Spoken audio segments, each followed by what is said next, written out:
Mystery History Power friends, imagine a night when the moon is blood red, a mysterious silence fills the air, and in the heart of the Black Valley stands an ancient fortress with its secrets. Hidden within its walls is the tale of a cursed crown that destroys every king who wears it. But was this crown truly cursed, or was there a deeper truth hidden behind it? Mystery History Power takes you on this mysterious journey, where every turn reveals a new secret. The Kingdom of Gold, located on the edge of the Black Valley, was once famous for its grandeur and splendor. Its markets were adorned with colorful silk fabrics, sparkling jewels, and gardens filled with fragrances. But everything changed when King Zahid placed that crown on his head, known as the Cursed Crown. This crown was no ordinary jewel. It was crafted by an ancient sorcerer whose name now lives only in legends. It was said that the crown held a power that made its wearer great, but in return, it stole their soul. At the center of the crown was a red gem that glowed at night as if a living entity was breathing inside it. King Zahid was a just and compassionate ruler.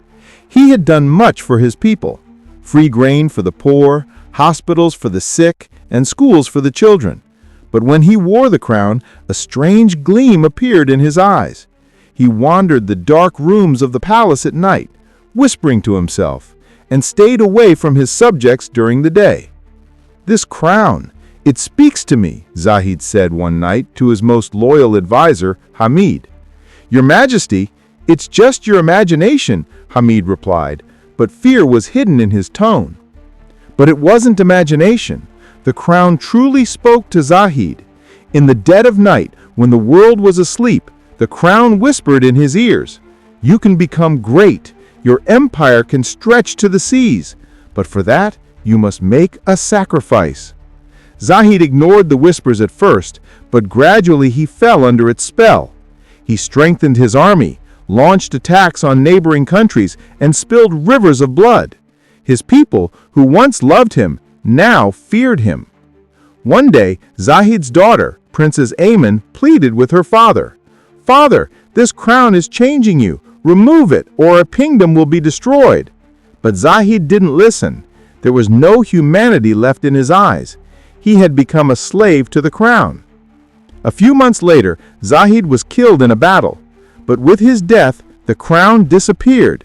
No one knew where it went. Some said it was stolen, others said it vanished on its own, as if it had a will of its own. After Zahid's death, Princess Aimen ascended the throne. She was a wise and fearless woman. She reunited her people, rebuilt the destroyed villages, and made peace treaties. But one day, in an old room of the palace, a secret door revealed a coffin. Inside the coffin lay the same cursed crown, with its red gems still glowing. Aimen refused to touch the crown. She ordered her advisors to destroy it. But when the blacksmith threw it into the fire, not a scratch appeared on it. When they tried to break it with a stone, the hammer broke instead. The crown was indestructible. One night, Aimen stood on the tallest tower of the palace, thinking about the crown.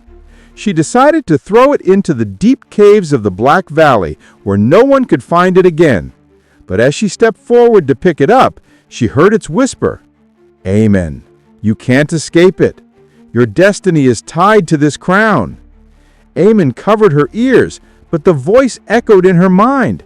That night she had a strange dream. In the dream, a dark figure told her that only by wearing the crown could she save her kingdom. The next day, Aimen picked up the crown. She thought long before placing it on her head. "Perhaps this is my test. Maybe I can break this curse," she said to herself.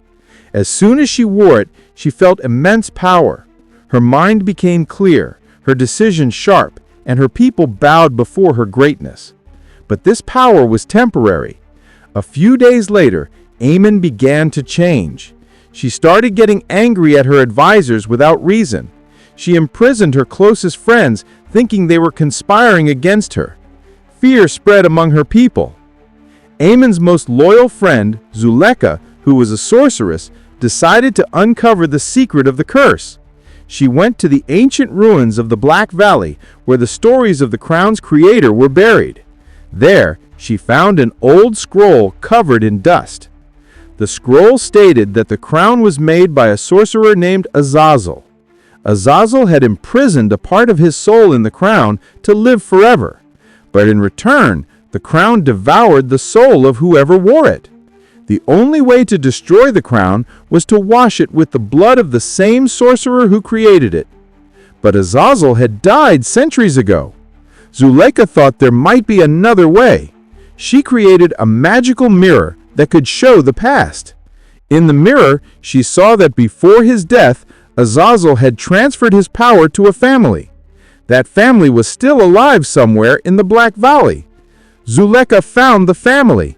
They lived in a small village, and their last heir was a boy named Yazer. Yazer was an ordinary boy, but Azazel's power flowed in his blood.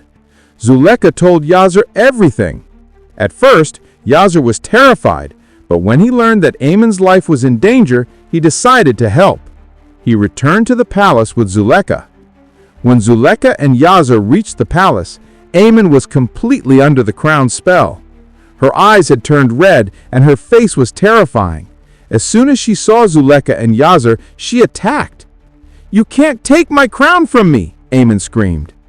Zuleika used her magic and trapped Aimen in a magical circle, but the crown's power was so strong that it began to break the circle. Yazer stepped forward, cut his hand, and let his blood drip onto the crown. As soon as Yazer's blood touched the crown, a scream emanated from it. The red gem began to melt, and a black smoke rose from the crown and disappeared into the air. Aimen fell to the ground, the redness gone from her eyes. After the crown's destruction, Aimen returned to her original self. She apologized to her people and promised never to make such a mistake again. Zuleika and Yazer were honored with royal awards for their bravery. The kingdom of the Black Valley returned to its former glory once more. But the story doesn't end here. It is said that Azazel's spirit is still hidden somewhere in the valley, and perhaps one day it will return. Mystery History Power friends, if you enjoyed this mysterious story, please like and subscribe to our channel, Mystery History Power. Your support will help us bring more exciting stories like this to you. In your opinion, where could Azazel's spirit be hidden? Will it really return? Share your thoughts in the comments and stay connected with Mystery History Power.